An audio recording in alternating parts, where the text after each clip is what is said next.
विश्व युद्ध और आपके साथ मैं हूं जिया कौशिक। दुनिया के स्वयंभू थानेदार अमेरिका और तेहरान के बीच बिछी शतरंज की बाजी अब उस मोड़ पर आ गई है जहां शय और मात का खेल खूनी होने वाला है। राष्ट्रपति डोनाल्ड ट्रंप ने सोशल मीडिया पर मंगलवार रात 8 बजे का जो टाइम बम फोड़ा है उसने पूरी दुनिया की धड़कनें बढ़ा दी है। इसे ट्रंप का आत्मविश्वास कहें या डूबती शाख को बचाने का आखिरी दाव, लेकिन सच तो ये है कि 100 सुनार की और एक लोहार की वाली तर्ज पर ट्रंप अब ईरान के पावर प्लांट्स और पुल को खाक करने में लगे हुए हैं। अमेरिका जो कल तक शांति का राग अलापता था, आज खुद बगल में छुरी और मुंह में राम राम वाली कहावत को चर्चित कर रहा है। 37 दिनों से चल रही इस जंग ने सुपर पावर अमेरिका के गुरूर को धूल चटा दी है। जो वॉशिंगटन सोचता था कि 2 हफ्ते में ईरान को घुटनों पर ले आएगा, वो आज खुद अपने ही बुने जाल में फंस चुका है और वो गल पड़े ढोल बजाने पड़ रहे हैं उसे। आलम ये है कि कभी इनका पायलट लापता होता है तो कभी C-130 हरक्यूलिस जैसा महाबली विमान मलबे में तब्दील हो जाता है। व्हाइट हाउस की बेचैनी साफ बता रही है कि मामला अब केवल ईरान को डराने का नहीं, बल्कि दुनिया के सामने अपनी डूबती हुई इज्जत को बचाने का है। अमेरिका की हालात उस बूढ़े शेर जैसी हो गई है जिसकी दहाड़ तो तेज है पर दांत अब जवाब दे चुके हैं।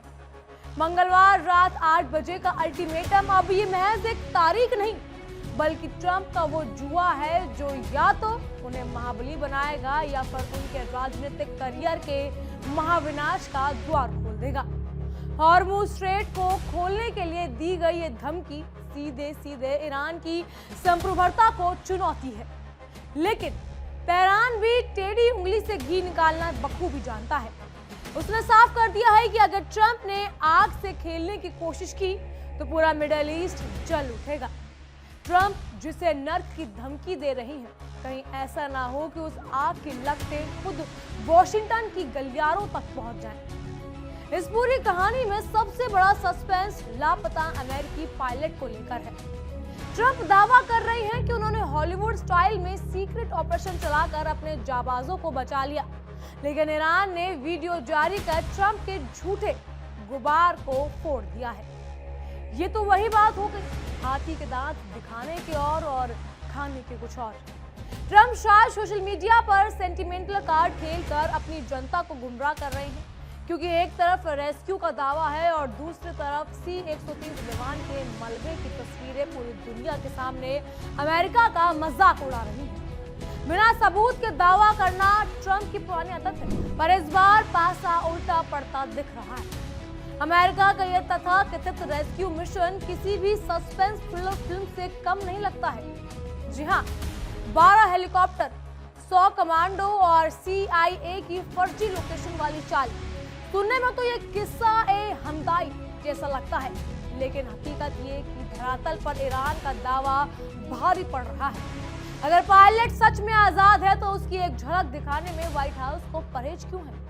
साफ है कि ट्रंप अब खिसियानी बिल्ली खंबा नोचे वाली स्थिति में और अपनी सेना का गिरता हुआ मनोबल बनाए रखने के लिए हवा में तीर चला रहे हैं। अपनी नाकामी छुपाने के लिए बहादुरी की कहानियां गढ़ना अमेरिका का पुराना पेशा है। C-130 हरक्यूलिस विमान, जिसे अमेरिकी सेना की रीढ़ की हड्डी कहा जाता है, उसका मलबे में मिलना ट्रंप प्रशासन के मुंह पर करारा तमाचा है। ईरान का दावा है कि उसे उस उड़ते हुए किले को मार गिराया, जबकि अमेरिका इसे तकनीकी खराबी बताकर अपना पल्ला झाड़ रहा है।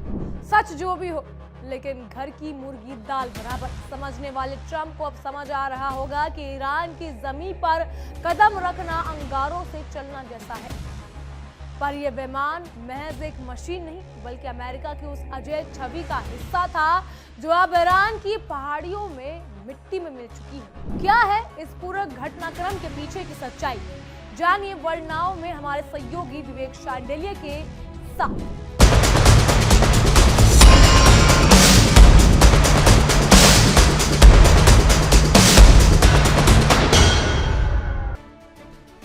फिलहाल बढ़ते हैं अगली खबर की तरफ।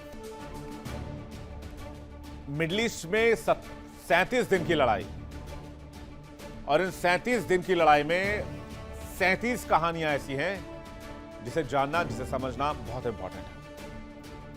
अमेरिका के लिहाज से ये लड़ाई बिल्कुल भी अच्छी नहीं रही। उसके लिए एक भी अच्छी खबर नहीं आई और आलम यह है कि हर दिन एक नई मुसीबत अमेरिकी सेना, अमेरिकी राष्ट्रपति के गले में फंसती है। अमेरिका के सामने जो सबसे ताजा मुसीबत सामने है वो है अमेरिकी पायलट का ईरान में फंस जाना। ईरान ने उस पायलट को कैप्चर कर लिया है और इसकी जानकारी अमेरिका को भी दे दी गई। लेकिन ट्रंप ने उस पायलट के बारे में जो दावा किया उसके हिसाब से उस पायलट को वहां से निकाल लिया गया। ट्रंप के मुताबिक ईरान में अमेरिकी सेना ने जाकर उस पायलट को बचाया है। हालांकि पायलट की कोई तस्वीर सामने नहीं आई है, न ही इस ऑपरेशन से जुड़ी कोई भी वीडियो और फोटो सामने आए हैं।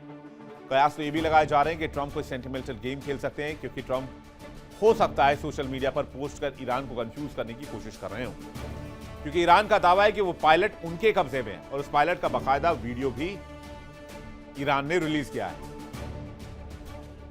लेकिन ये अमेरिकी पायलट लापता हुआ था, उसे ढूंढा कैसे गया? F-15E जेट के पायलट को यूएस ने ढूंढ निकाला। अमेरिका ने ईरान में जेट के पायलट को ढूंढा। 4 अप्रैल को जेट गिरने के बाद पायलट की तलाश शुरू कर दी गई थी। ट्रंप ने इसे एक गोपनीय और सफल ऑपरेशन बताया। ईरान से गोलीबारी के बीच यूएस ने पायलट को निकाल लिया है, लेकिन ईरान का दावा है कि पायलट तो हमारे पास है। फिर अमेरिका किसका दावा कर रहा है? ईरान में लापता पायलट को ढूंढना वैसे आसान नहीं था, ईरान भी उसे ढूंढ रहा था। ऐसे में अमेरिका को डर था कि कहीं पायलट उनके हाथ न लग जाए। हालांकि पायलट जिंदा है या नहीं, इसे लेकर बातें हो रही थी। अब तक जो जानकारी मिली है कि उसके हिसाब से पायलट जिंदा भी है और सही सलामत भी है। यह मिशन सिर्फ एक पायलट को बचाने की नहीं, बल्कि अमेरिकी साख से भी जुड़ा हुआ था। कहते हैं ये पायलट ईरान के दुर्गम पहाड़ी इलाकों में छिपा हुआ था और लगातार जो अपने जीपीएस कोऑर्डिनेट्स हैं वो अपनी कमांड सेंटर भेज रहा था। ईरानी सेना लगातार इसका पीछा कर रही थी। ईरानी सेना ने इस इलाके में इस पायलट के बारे में जानकारी देने पर $60,000 के इनाम की भी घोषणा कर रखी थी। अमेरिका के मुताबिक बचाव अभियान को खतरे से बचाने के लिए इसे गुप्त रखा गया। पायलट पर लगातार नजर रखी जा रही थी। ट्रंप के मुताबिक commander in chief, war secretary, joint chief of staff के अध्यक्ष और साथी योद्धा 24 घंटे उसकी स्थिति पर नजर बनाए हुए थे और उसके बचाव की योजना बना रहे थे। अमेरिकी सेना ने पायलट को वापस लाने के लिए दुनिया के सबसे घातक हथियारों से लैस दर्जनों विमान भेजे। ट्रंप के मुताबिक पायलट को चोट आई है, लेकिन वो बिल्कुल ठीक है। सैन्य इतिहास में पहली बार है जब 2 अमेरिकी पायलटों को दुश्मन के इलाके में अलग अलग एरिया से बचाया गया। अब इस ऑपरेशन को अंजाम कैसे दिया गया? वैसे जो कहानी सामने आई थोड़ी हॉलीवुड वाली कहानी लगती है, क्योंकि ईरान में घुसकर अपने पायलट को निकाल लेना, ये बातें अभी तक बहुत हद तक मुझे भी हजम नहीं हो रही। अब यूएस जो जानकारी दे रहा है उसके हिसाब से क्या है, आइए देखते हैं।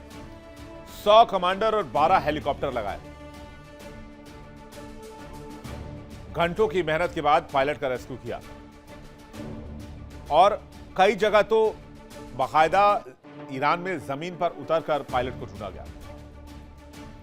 अमेरिकी F-15E पायलट को बचाने का ऑपरेशन अब तक के सबसे खतरनाक मिशनों में से एक बताया जा रहा है। सुरक्षा विशेषज्ञों के मुताबिक यह ऑपरेशन दुश्मन के इलाके में अंदर घुसकर किया गया, जो बहुत खतरे से भरा हुआ था। उन्होंने कहा कि अगर यह मिशन सफल नहीं होता तो यह पायलट ईरान के लिए एक बड़ा सौदेबाजी का हथियार बन सकता था, लेकिन यह ईरान के हाथ से सौदेबाजी के हथियार निकलने की तरह है।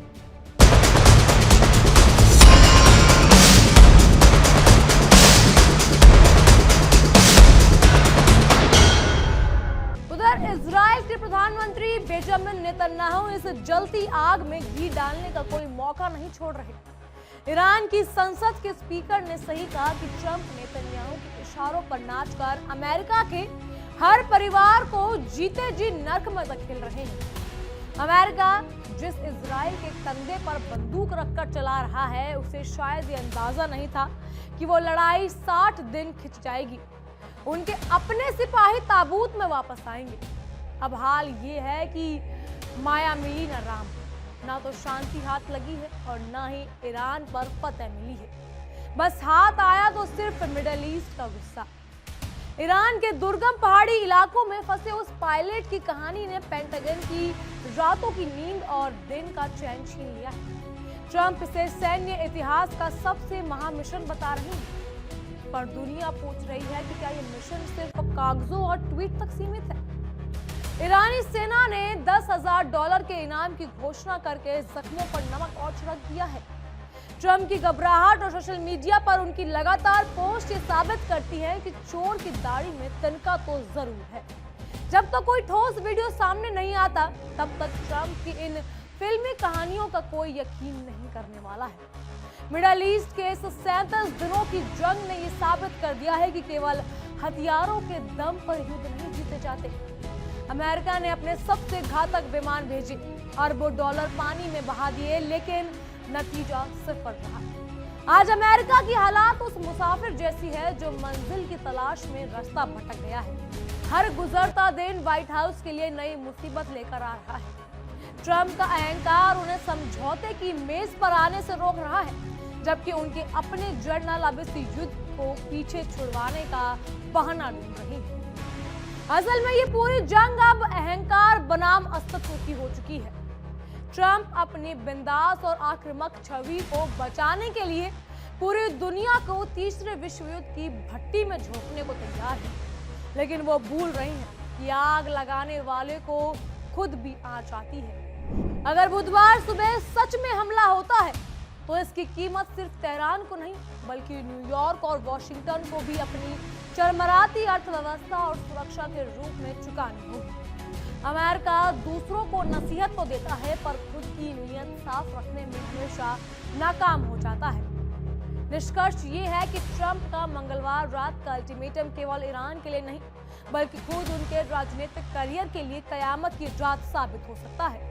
अगर ये हमला नाकाम रहा तो ईरान ने उम्मीद से ज्यादा जोरदार पलटवार किया तो ट्रंप के लिए लेने के देने पड़ जाएंगे।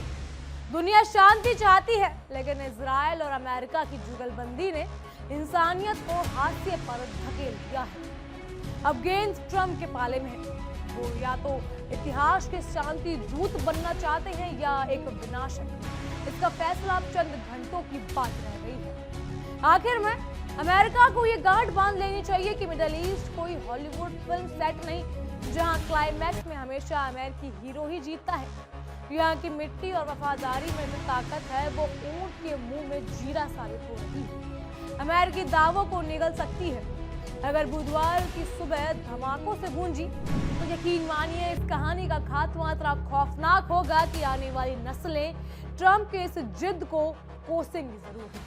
फिलहाल तो पूरी दुनिया की नजरें व्हाइट हाउस की टिक टिक करती घड़ी पर टिकी हुई है, और इन सब पर आपकी क्या राय है हमें कमेंट के जरिए जरूर बताइएगा। फिलहाल के लिए इतना ही। तमाम खबरों के लिए बने रहिए इंडिया डेली के साथ और देखते रहिए हमारी एक खास पेशकश विश्व युद्ध।